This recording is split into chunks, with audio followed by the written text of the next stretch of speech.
saya sih dari kemarin diem aja ya, memang saya butuh tenang. Saya ya pasti shock,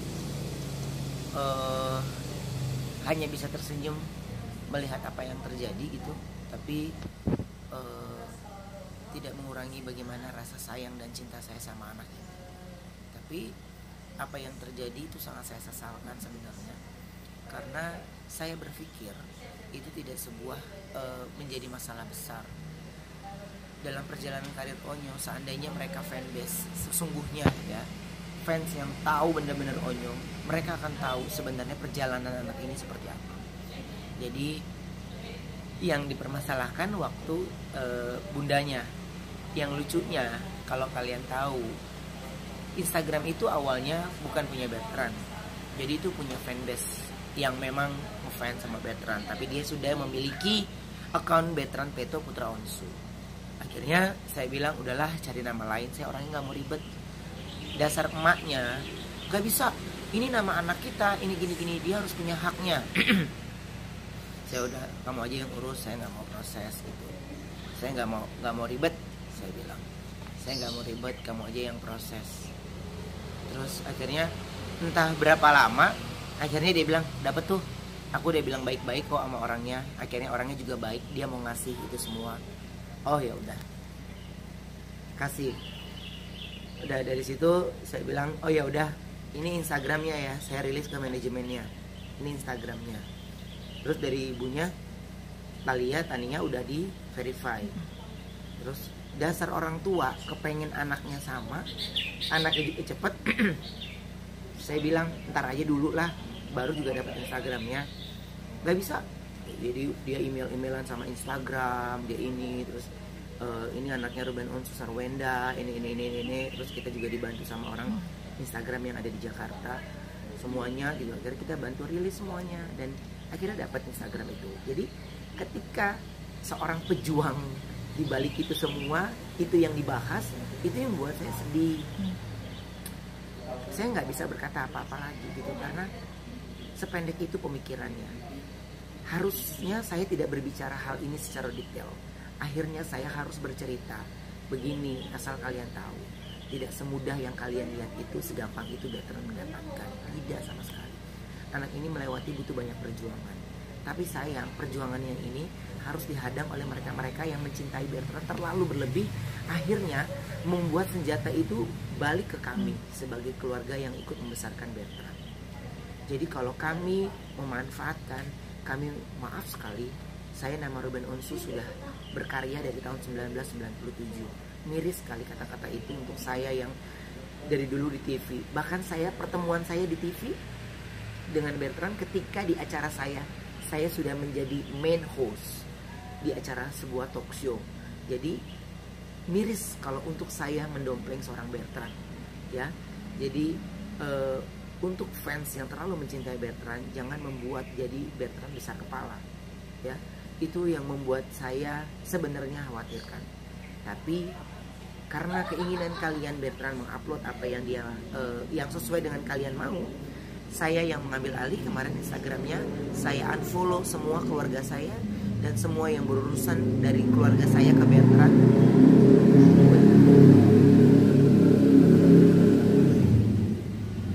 Saya mengunfollow semua keluarga saya yang ada di Instagram Bertrand dan semua yang berurusan dengan Bertrand.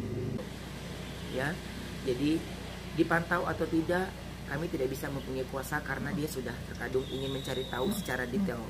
Tarik ke belakang apa yang terjadi. Berarti besok-besok pertanyaan di belakang, kejadian-kejadian yang pernah saya tutupi tentang ASI, tentang ini, pasti dia akan tahu. Dia pasti akan tahu. Dan berarti ini akan menjadi PR lagi buat saya, bukan PR untuk kalian. Kalian hanya bisa bilang sabar, kalian hanya bisa bilang. Tapi saya yang membesarkan anak ini sudah melewati sabar yang cukup banyak, sudah melewati sabar yang sudah cukup lebar. Saya bersedih ya, tapi saya percaya kalian sangat amat mencintai Bertrand. Jadi saya sudah bilang sama manajemennya, silakan diatur sekarang schedule semua apapun tentang karirnya Bertrand. Jadi asal kalian tahu, dari Bertrand manggung, Bertrand ini tidak 1.000 rupiah pun Bertrand menggunakan uang. Demi Tuhan Yesus sesuai dengan keyakinan saya. Jadi kalau dia dibilang dimanfaatkan, dia meminta untuk beli kado untuk adiknya dan bundanya aja, saya tidak kasih dari rekeningnya, saya kasih dari ATM saya. Itu Onyo. Apa gunanya? Sehingga dia kelak besar nanti tidak ada, dia lihat tabungannya dia dengan jumlahnya, tanpa dia menanggung kehidupannya dia. Mungkin banyak orang yang mau bernyanyi, mereka harus dari uang pribadinya, mereka harus ini dulu, mereka harus ketemu produser. Bahkan Bertrand hampir setiap bulan mengeluarkan single,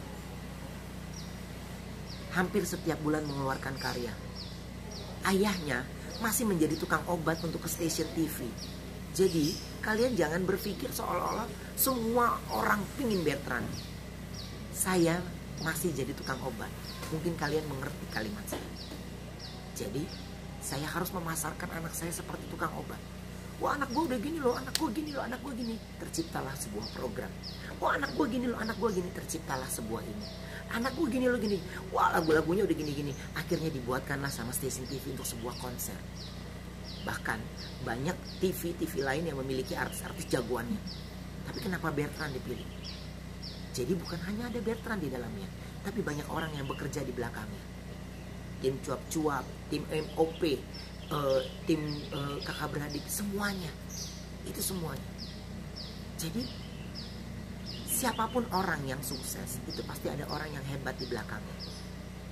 Siapapun orangnya yang sukses, pasti ada orang-orang yang bekerja di belakangnya. Ya, orang-orang hebat itu adalah orang-orang TV yang berani mempertaruhkan nama Bertrand untuk sebuah acara. Kenapa dari sebuah acara yang panjang akhirnya cuma jadi seminggu berapa kali? Kenapa acara? Ya karena itu rating dan share. Apa kami menyalahkan fanbase? Enggak. TV dan program itu semua berdasarkan share dan rating.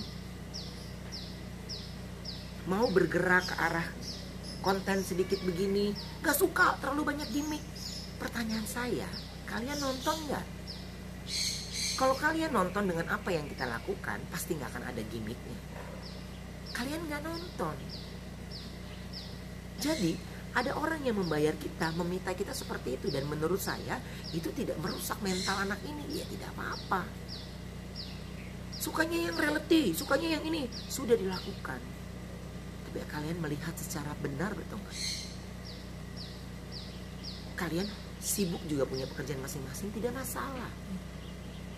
Tapi dari TV yang membayar kita, mereka juga punya aturannya. Mereka juga punya pembahasannya. Saya sekarang ini dalam posisi yang sesak nafasnya, bingung apa yang harus saya lakukan untuk anak ini.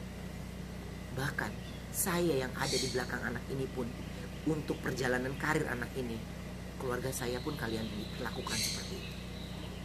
Miris buat saya. Tapi tidak apa-apa. Kalau itu kemauannya, sudah saya kabulkan. Saya sudah serahkan Instagramnya ke Bertrand. Jadi kita lihat ke belakangnya, apa yang terjadi dengan mental anak ini, apa yang terjadi dengan anak ini. Saya tidak bisa menghadang, karena awalnya saya larang-larang untuk dia memegang Instagram. Sekarang dia sudah memegang full Instagramnya. Jadi dia perlihatkan semua fanbase. Saya tidak bisa berkata apapun. Saya delete semuanya. Sekarang saya tanya lagi. Ketika Bertrand awal-awal muncul, saya minta bantuan teman-teman artis dan selebriti untuk upload Instagram. Semuanya. Bahkan saya setiap hari teman-teman banyak yang tolong uploadin dong Ben, tolong uploadin dong Ben. Orang lain saya bantu. Saya tanpa bertanya ke anak saya, ya saya tanya, saya upload. Itu menurut saya, circle keluarga kami itu, kita bisa menganggap kita ini saling adalah support system. Ya, jadi kalau support system yang ada di keluarga pun ditantang atau dibantah oleh fanbase-nya yang pura-pura menjadi fanbase-nya, itu buat saya coba perhatikan baik-baik. Kalau saya mau congkak dan tinggi hati, jumlah follower saya lebih tinggi. Bahkan Instagram saya udah sesampah-sampahnya kayak kacang goreng. Semua produknya, semua tentang anak saya, tentang ini. Coba lihat dari Instagram saya, ada nggak saya foto selfie sendiri? Saya jarang banget untuk saya foto diri saya sendiri, itu jarang. Karena buat saya sudah ada di posisi ini, tugas saya dengan apa yang saya punya, nge-blow up apa yang menjadi yang lagi disukai. Orang lagi suka videonya Tania, saya upload videonya Tania. Karena mereka nggak bisa bertemu dengan Tania, karena mereka tidak bisa berjumpa dengan Tania. Biar bagaimanapun saya bisa sebesar ini karena doa dan dukungan dari orang-orang yang mencintai saya. Jadi saya bingung. Support system yang kami lakukan itu pun dibantah. Bahkan kru MOP tanpa saya minta, mereka mengupload semuanya.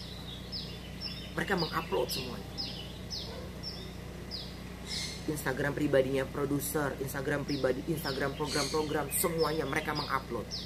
Apa? Menurut saya, cintanya mereka sama pekerjaannya.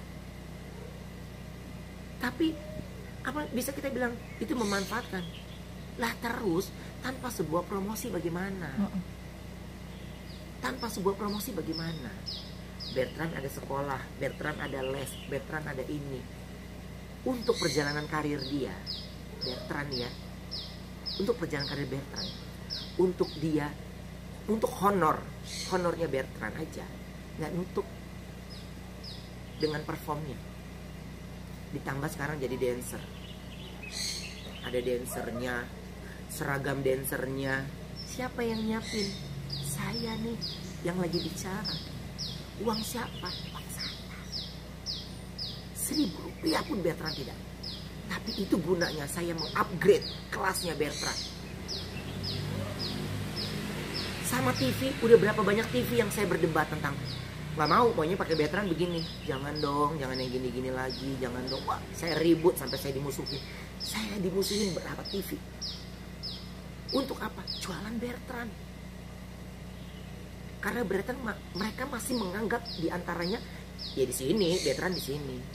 Tidak sejalan dengan kami tim MOP manajemen. Tapi kalau secara manajemen masih dibahas tentang hal itu, saya bingung. Saya berbuat apa? Kalian maunya apa?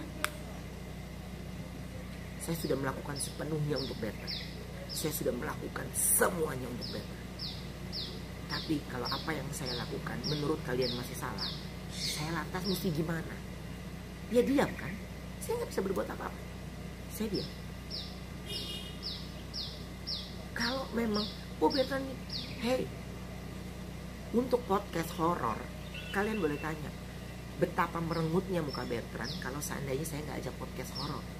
Karena dia suka banget sesuatu yang horor. Dia bukan pemain game online, dia bukan pemain ini. Tapi kalau nonton film horor, ngedengerin cerita horor, apalagi uncle dan ayahnya punya program horor, apa saya salah membawa anak itu? Ya udah ini. Makanya kadang-kadang udah Onyo datang aja, nggak usah ikut. Tapi namanya orang tiba-tiba lagi ada kesambet, muncullah dia refleks membantu. Membantu bukan dia dipersuruh, tapi karena jiwa sosialnya. Jiwa sosial dia, ringan tangannya dia. Ingin membantu menolong jika ada yang kesurupan, jika ada orang yang terjatuh. Tangannya ringan. Tanpa saya suruh. Tanpa saya meminta. Saya pernah sakit sama di rumah. Istilahnya nggak enak badan ini. Apa dia tahu? Tahu. Tapi dia bagaimana? Dia ayah gini, ayah gini. Pokoknya udah sana ayah lagi mau istirahat, ayah mau gini. Udah, ntar berapa jam lagi dia balik lagi. Ayah itu tehnya ya. Ayah itu di rumah saya yang kerja banyak sekali. Yang kerja banyak sekali. Bahkan kalau ditanya, istri saya ke Bertrand itu sudah jauh lebih kental. Sehingga kalau istri saya dalam sebuah karyanya, tapi fanbase-nya harus membahas hal itu, saya juga bingung. Saya adalah orang yang memuja istri saya. Saya orang yang mencintai ketiga anak saya. Tapi saya bingung ketika satu anak saya ini memiliki fans yang fanatik, sehingga dari satu orang ini, ya, saya harus menyelamatkan 3 wanita. Saya harus menyelamatkan 3 wanita. Tapi sementara satu anak ini tidak pernah mau menjauh. Tapi saya harus begini karena Jika tidak, lambat laun nanti akan ada terus bulian untuk mereka. Apa yang membuat Onyo menangis? Saya bilang, Onyo, saya minta maaf. Saya tidak bisa libatkan you di dalam video klipnya Cici. Karena nanti jika ini masih berlarut-larut dan tidak selesai, kasihan Cici. Di video klip pertama dia harus ada bulian, harus ada kata-kata pansos, harus ada kata-kata memanfaatkan. Tidak usah, Onyo. Cici masih punya ayahnya, seorang Ruben Onsu yang masih berdiri tegak. You tetap anak ayah, tapi biarkan Cici berdiri bersama ayah, bunda, dan Tania. Tidak apa-apa. You bantu dalam doa. You bantu dalam doa. Ai tidak mau ada giringan opini ke sini, tidak sama sekali. Tapi justru Ai bagaimana mendinginkan suasana. Nih, saya buktikan. Biarkan Bertrand berdiri tegak sendiri. Tapi berdiri tegak sendiri tanpa support sistem yang ada di dalam. Kita lihat setinggi apa dia bisa melompat lebih tinggi sesuai dengan keinginan. Jadi orang tua atau keluarga yang melindungi Bertrand saja itu menjadi bulian. Bertrand ini punya 2 keluarga, jadi kalian harus mencintai keluarganya yang di NTT, keluarganya yang di Jakarta. Kalian harus mencintai papa dan mamanya di NTT. Kalian harus mencintai ayah bundanya di Jakarta. Saya tidak pernah speak up apapun. Saya baca berita ini, saya tidak pernah menanggapi hal apapun. Oh, ternyata ini yang kalian lakukan juga ke saya. Dan kalian pernah lakukan ke yang lain. Kalau dengan saya langsung ambil sikap sesuai dengan apa yang kalian mau. Kita lihat, Bertrand punya jajaran teman-teman artis yang lain. Jadi, tolong promosi ke sini. Kami bukan pembantunya kalian. Kami punya sistemnya sendiri. Apa perlu hal yang kenapa Bertrand nggak masuk ke dalam ini? Bertrand ini, kami ceritakan. Kami seperti di sini mati emak, mati bapak. Tapi kami memilih diam. Berarti ada sesuatu yang kami simpan, yang tidak bisa kami cerita. Akhirnya kami harus pindah tempat naungan musiknya Bertrand ke satu tempat yang baru. Itu karena ada satu dan yang lain hal. Kami nggak perlu menceritakan, karena nanti kami hanya menceritakan, tapi nanti yang menonton jika ada yang kurang sampai pesannya akan ada yang tersakiti. Bagaimana pesan saya? Bagaimana untuk menjadi saya? Serba salah. Saya ngomong salah, nggak ngomong salah, ngomong dibilang baperan, ngomong dibilang sensian, tapi nggak ngomong kalian terus bersuara, membuat fitnah-fitnah yang lebih kejam, terus membunuh keluarga kami. Akhirnya saya mengambil keputusan seperti itu. Jadi untuk acara dan yang lainnya yang melibatkan Bertrand, kami dari MOP dan yang lainnya, kami memutuskan untuk hold. Silakan Bertrand berdiri sesuai dengan keinginan fanbase-nya. Ada tawaran dan yang lainnya, ambilin. Kenapa saya minimalis? Anak ini masih out focus, ya. Jadi nanti ditanya apa, dijawab apa. Ada pertanyaan yang tergesek sedikit di hatinya, yang itu adalah sebenarnya luka buat dia. Langsung muntahlah emosinya. Pertanyaan saya, apa itu yang naik karena prestasi? Apa itu yang naik yang sesuai dengan keinginan kalian? Bertrand ini musisi. Bertrand punya bakat menjadi seorang penyanyi, tapi bakat tanpa modal tidak akan mungkin bisa terjadi. Ya, jadi apa yang saya lakukan sekarang ini, ya saya hanya berbicara, dicuap-cuap untuk, ya ini, begini suasana hati kami, sesedih ini, langit mendung, semendung ini suasana rumah kami saat ini. Semua segala sesuatunya yang mengupload, jika instastory dan yang lainnya, takut. Oh enggak, Instagram saya yang dari awal mempromosikan anak ini lebih, saya terus mempromosikannya seperti tukang obat. Bahkan saya lupa sama diri saya sendiri. Saya bahkan mencintai anak saya melebihi saya mencintai diri saya sendiri. Sehingga sakit yang saya rasakan sekarang ini kalian akan tahu. Jika kita mencintai orang yang berlebih, segitu sakitnya. Ketika mereka tidak melakukan hal apapun, tapi kalian memandang sebelah mata. Tidak usah pandang 10%. 1% yang saya lakukan untuk anak ini saja. Kalian respect dan kalian hormati. Itu saja. Kerja keras tim MOP. Apakah mereka tidur? Gak ada. Malam selesai jam 12 meeting. Bubar jam 1. Jam 5 mereka udah di lokasi syuting video klip lagi. Sebelum video klip mereka meetingnya panjang. Apa yang terjadi dengan KBP? Saya diam. Tapi kalian tahu bagaimana banyak orang terlibat di belakangnya. Berapa banyak kru yang bekerja di belakangnya. Kalian boleh tanya sama Uncle Jordi. Apa 1 rupiah dari MOP atau dari itu saya ambil? Gak ada sama sekali. Saya berpikir bagaimana kalian semua dapat piring, kalian makan. Kalian makan, jangan kenyang sendiri. Saya hanya kasih lapangannya doang. Yuk gali sama-sama yang ada di sini. Saya titip anak saya.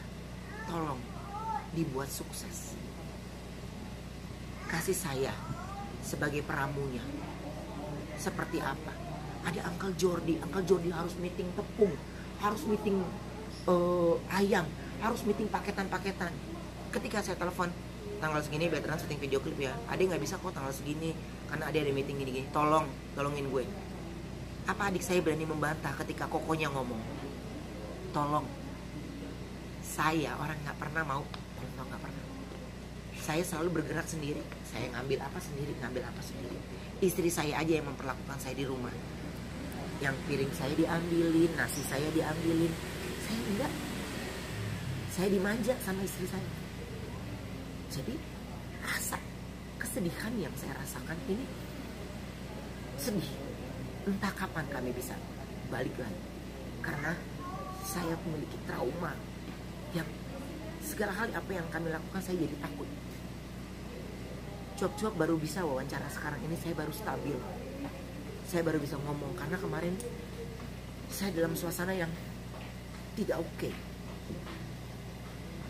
Tidak bagaimana ya? Tidak saya semestinya. Ivan Gunawan tahu semuanya. Dia hanya bisa memeluk saya. Dia hanya bisa merangkul saya. Saya bilang jangan tanya saya. Pasti kamu sudah tahu. Jangan tanya saya, pasti kamu sudah tahu. Karena saya dalam keadaan yang tidak stabil. Tidak stabil bukan berarti marah, tapi saya dalam posisi yang sedih. Jadi pulang biasanya saya main dengan anak-anak, biasanya harus tidur. Hari ini sesuai dengan janji saya, hari ini ada tes sekolah Onyo untuk masuk SMA, dimana ada sekolah pilihan yang memang saya pilih. Itu dia meminta Onyo untuk dites dulu. Dengan suasana yang seperti ini, dengan suasana seperti Onyo, bayangin badannya dia, rohnya harus ditarik, rohnya harus begini, ngebayang jadi dia, sulitnya dia mengangkat kakinya dia. Kemarin dia sekolah, ngelihat teman-temannya aja, dia nangis pada saat sekolah. Akhirnya mau nggak mau sama bundanya dihentikan dulu. Karena suasana hati dia yang dia tidak bisa berbohong. Selama ini kan semuanya kita tutupi. Tapi ini keinginannya kalian ini. Oke, ini saya kasih. Hari ini yang harusnya dia punya les vokal, ada les dance, akhirnya hari ini harus dia ke psikolog. Dan ke psikolog bukan kemauan kami, dia yang meminta. Selama dia konsultasi kemarin-kemarin ini, pasti kita jadwalkan. Tapi kalau sekarang dia yang minta jadwalkan dan harus hari ini dia ketemu dengan Auntie Mel. Dia harus ketemu dengan Auntie Mel. Jadi saya panik karena dia jarang meminta, tapi ini dia meminta. Tandanya ada sesuatu yang dia tahan di sini. Saya tidak mau bertanya ke dia karena pasti saya akan menangis di depan dia dan akan menjadi beban pikiran. Jadi saya memilih untuk diam. Menjawab apa yang dia tanya, saya jawab. Saya bertanya ke dia, saya tidak lanjutkan lagi. Ya udah makan, oh ya udah ini, oh ya udah ini. Mau bertanya hal yang jauh, saya takut dia membuka kalimat yang saya pun belum stabil kondisinya. Begitu. Itu penjelasan dari saya sebenarnya untuk Choppers. Sekali lagi, saya tahu kita hidup di dunia ini banyak yang tidak disukai. Ada orang yang suka, ada yang tidak. Tapi kalau saya, untuk orang-orang yang saya tidak suka, atau saya memilih untuk diam. Saya selalu menyibukkan diri saya dan pikiran saya untuk tidak mencampuri urusan orang lain terlalu jauh. Jadi begitu juga dengan teman-teman dekat saya. Kalau yang saya lihat tidak sepaham dengan saya tidak, lu jangan gini, enggak. Kecuali kalau dia nanya baru saya jawab. Jadi bisa bedakan, ini tidak bisa dikritik atau enggak, bukan. Tapi kalian sudah yang namanya masuk ke dalam sistem manajemennya, terus support sistemnya gitu, tanpa kalian tahu sebenarnya bagaimana planning kami ke depan untuk perjalanan karir Bertrand. Tapi akhirnya sekarang kami harus berubah semuanya. Akhirnya kami harus berubah sistem itu semuanya dengan cara ya begini. Hanya itu sih yang bisa saya sampaikan. Terima kasih untuk Choppers, terima kasih untuk waktunya. Semoga apa yang menjadi penjelasan saya bisa dimengerti dan bisa dipahami, dan mohon dimaklumi dengan apapun yang terjadi, karena semuanya sudah terjadi. Saya tidak bisa merubah semuanya kembali seperti semula. Jadi saya harus hidup ke depan dengan apa yang sudah terjadi sekarang, dan apa yang terjadi ke depan saya pun tidak tahu. Terima kasih.